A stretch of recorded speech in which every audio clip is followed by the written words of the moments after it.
Good morning. My name is Dr. Rekha Salvi. Today my topic is nucleus and nucleus function. आज हम इस video में nucleus किसे कहते हैं तथा न्यूक्लियस के काम क्या क्या है अर्थात फंक्शन कौन कौन से होते हैं उस पर हम डिस्कस करेंगे। फर्स्ट हम देखते हैं structure of nucleus. Typically it is the most evidence organelles in the cell. The nucleus is completely bound by membrane. The membrane differs the cytoplasm from the content of the nucleus. The cell's chromosomes are also confined within it. DNA is present in the chromosome and they provide the genetic information required for the creation of different cell components in addition to the reproduction of life. जब nucleus की बात करते हैं तो हम देखते हैं कि न्यूक्लियस जो होता है वो डबल मेम्ब्रेन बाउंडेड ऑर्गेनेल्स होता है तथा न्यूक्लियस जो होता है समस्त कोशिका मेटाबॉलिज्म का नियंत्रण करता है तथा कोशिका की आनुवंशिक सूचना जो होती है वह केंद्र के अंदर निहित रहती है। यानी कि हम क्या कह सकते हैं कि केंद्र क्या होता है कि केंद्र जो होता है कोशिका का कंट्रोलर तथा डायरेक्टर होता है।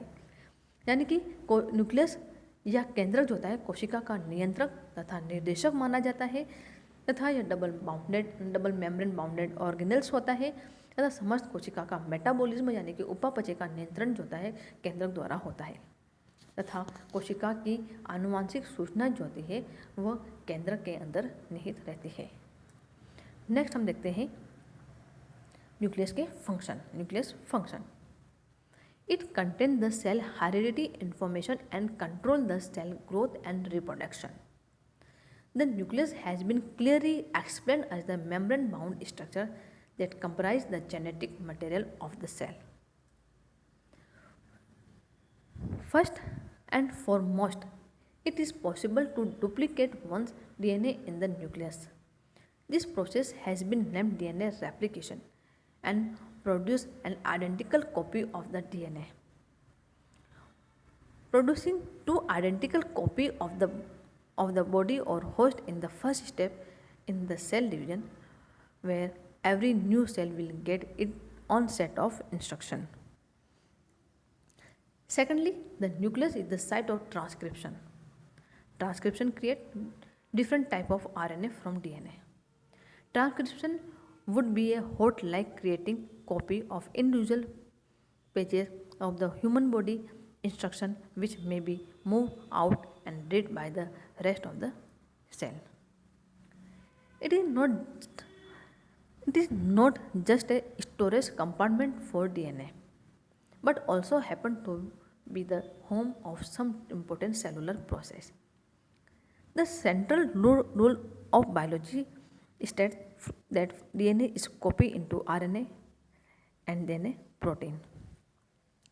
जब हम न्यूक्लियस के फंक्शन की बात करते हैं या न्यूक्लियस के काम की बात करते हैं कि न्यूक्लियस के क्या क्या कार्य हैं, तो हम देखते हैं कि न्यूक्लियस जो होते हैं जेनेटिक इन्फॉर्मेशन रखता है, ट्रांसक्रिप्शन ऑफ जेनेटिक इन्फॉर्मेशन करता है, इन सेल डिवीजन में इंपॉर्टेंट रोल प्ले करता है एंड कंट्रोल ऑफ मेटाबॉलिज्म करता है।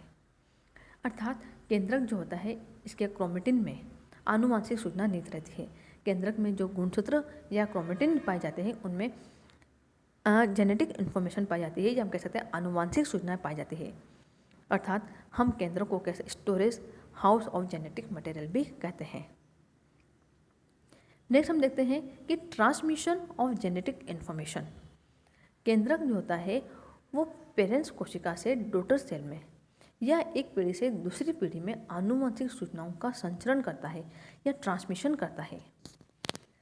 नेक्स्ट हम देखते हैं केंद्रक जो होता है जब केंद्रक का विभाजन जो होता है तो कोशिका विभाजन की प्रथम आवश्यकता होती है। जब कोशिका सेल डिवीजन होता है तो केंद्रक का विभाजन फर्स्ट आवश्यकता होती है। नेक्स्ट हम इसका फंक्शन देखते हैं कंट्रोल ऑफ मेटाबॉलिज्म।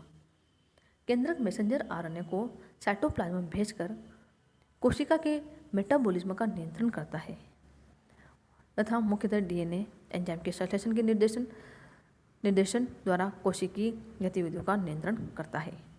तो इस तरह से आप केंद्रक के जो फंक्शन देखते हैं तो हम देखते हैं कि केंद्रक जो होता है केंद्र के अंदर गुणसूत्र या क्रोमेटिन पाए जाते हैं जिनमें आनुवंशिक सूचनाएं निहित रहती है।